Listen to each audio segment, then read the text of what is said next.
Hi, everybody. Dan Illman, Mike Beer, taking a closer look at Kentucky Derby contender Endlessly. And Endlessly has made the bulk of his money on synthetic and turf, and he is a very good turf and synthetic horse. We're going to take a look at his run in the El Camino Real Derby, 2 starts back. His first race on the main track after making his first 4 starts on turf, and he just rolls by these horses from the back of the pack. And he proved this race was no fluke last time out in the Jeff Ruby Stakes. They shipped him to Turfway, and it was an eye-catching turn of foot from the back of the pack. This is a very good horse. The question is he a very good dirt horse? Yeah, exactly. I mean, listen, he hasn't made the bulk of his money on turf and synthetic. He's made all of his money on turf and synthetic. They've never tried him on dirt, but I think they realized, Dan, they have a really talented horse here, a 3-year-old, and it kind of feels like maybe they're leaning towards taking a shot with him on dirt in the Kentucky Derby. We'll see if they do that.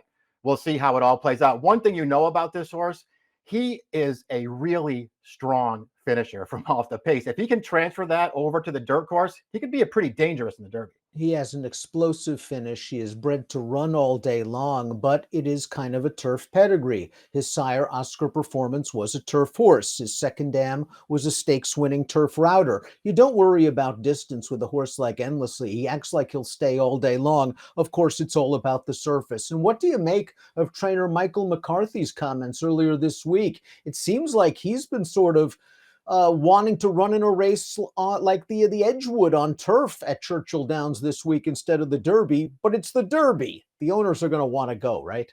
Yeah, it's usually the owner's call. You're right. It does sort of seem like McCarthy, isn't totally sold on trying dirt with this horse. But listen, if the owners want to do it, you only get one shot at the Derby. I guess they'll take their shot at it. Again, he's a really talented horse. And I guess if nothing else, Dan, he shows up in the Derby field. You know that he can kick on very strongly if he handles the surface switch. He's at least a wild card in that race. Kickback will, of course, be an issue perhaps for Endlessly on dirt. He's never faced dirt kickback in his career, and he will be near the back of the pack in the early stages of the Derby. But he made his name as a 2-year-old on turf. I was super impressed, Mike, with his 3 races at Santa Anita, where he seemed very tactical in those races. And then they ran him in the Breeders' Cup Juvenile Turf, and it wasn't a disastrous performance. He was just in too tough that day.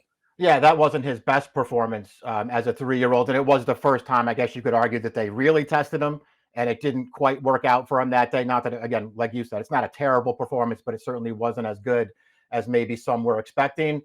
Listen, he's come back this year, switched surfaces, gone a little bit longer in distance, and he's looked awful good. I certainly feel like, Dan, he's taken a step forward as a 3-year-old. His 2 best Beyer speed figures have come this year, an 87 in the El Camino Real Derby and a career best 91 in the Jeff Ruby Stakes. Endlessly has a strong kick. He has a lot of natural talent. He's very explosive. The big question, though, is will he handle the dirt on Kentucky Derby Day?